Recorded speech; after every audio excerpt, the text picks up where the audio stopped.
Bonjour tout le monde. Alors, j'ai un ami qui m'a donné un cuisseau de sanglier. Donc voilà, je vais les préparer pour toute la famille pour Noël. Alors, depuis 2 jours, j'ai fait mariner ce cuisseau que j'ai coupé en petits bouts avec du sel, du poivre, de l'ail, du thym, du laurier, du citron et j'ai mis aussi de l'huile d'olive et de l'huile de colza. J'ai fermé, j'avais mis un film contact fermé au frais bien sûr pendant donc 48 heures. Alors moi j'ai une véranda qui est très très froide donc je l'ai mise dedans, sinon vous mettez au frigo. Voilà. Ah bon, ben on va passer à la cuisson du civet de sanglier. Alors les ingrédients, j'ai fait gonfler des cèpes, c'est des cèpes déshydratés. J'ai aussi donc des champignons de Paris frais, 250 grammes. Là j'ai mis un bouillon, oui c'est un bouillon de légumes. Il y en a environ un demi-litre. Et puis donc une bouteille de vin rouge. Ça c'est du Bordeaux, mais avec un Côte du Rhône, ça passe bien aussi. Voilà, allez, on passe à la cuisson. Donc là, j'ai de la chance d'avoir quand même de la graisse de porc. Donc je vais la faire fondre pour y mettre le sanglier. Donc maintenant, je vais ajouter mon sanglier. C'est pas la peine de mettre trop de gras finalement parce que déjà dans le sanglier, dans la marinade, il y a du gras. Alors, comme il y en a beaucoup, là j'en ai 2 kilos, je vais faire ça comme ça, hop.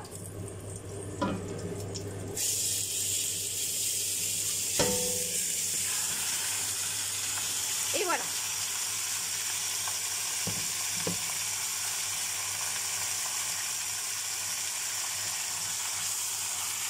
Je vais bien faire revenir. Voilà.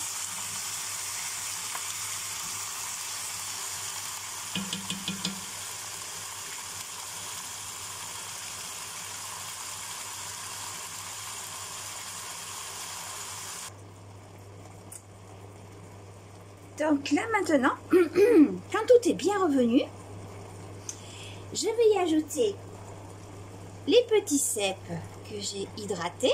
Voilà, je vide un petit peu le jus. Souvent je mets le jus, mais j'ai toujours un peu peur qu'il y ait des grains de sable ou autre. Donc je l'enlève. Voilà. Des petits champignons de Paris émincés, les 250 grammes. Ah oui, je voulais vous dire aussi que dans la marinade, j'ai mis aussi un peu de gingembre. Un peu de gingembre et un peu de paprika.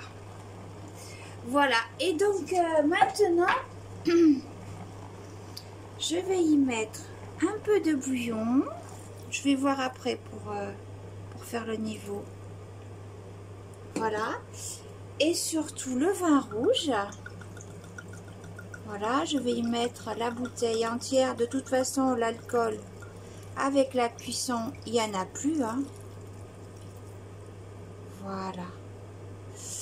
Oui, au final, je pense que le bouillon, j'en mettrai pas plus parce qu'après, la viande va diminuer.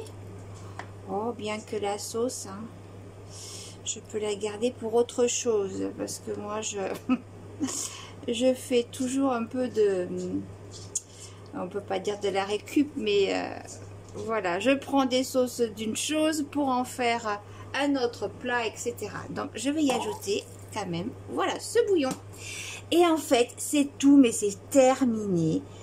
La seule chose, c'est qu'il faut vraiment, là, je vais le laisser au moins 2 heures à mijoter tout doucement. Même 3, je vais l'oublier toute ma matinée au coin du feu. Enfin bref, c'est pas vraiment le feu, mais on se comprend. Voilà, je vais mettre à couvert, je ferme la cocotte. Et ben c'est tout. Voilà. C'est prêt, je vais baisser mon feu. Donc je vais le mettre, voilà, à 6. Allez, 6 et je verrai entre temps s'il faut diminuer ou augmenter. Et voilà, c'est parti pour 2-3 heures de cuisson. C'est simple, non?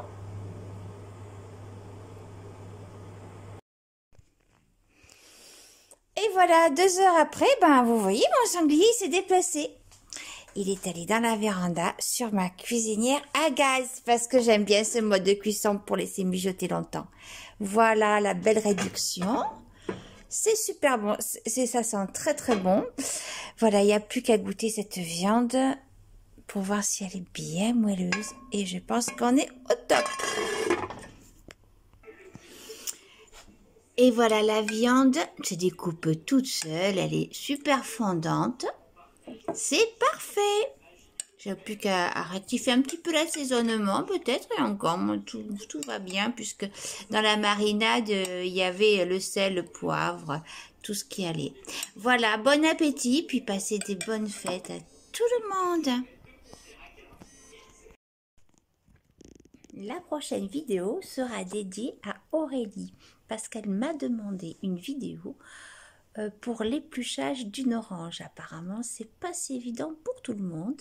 Alors, je ferai une petite vidéo pour l'épluchage d'une orange. Je vous dis à bientôt.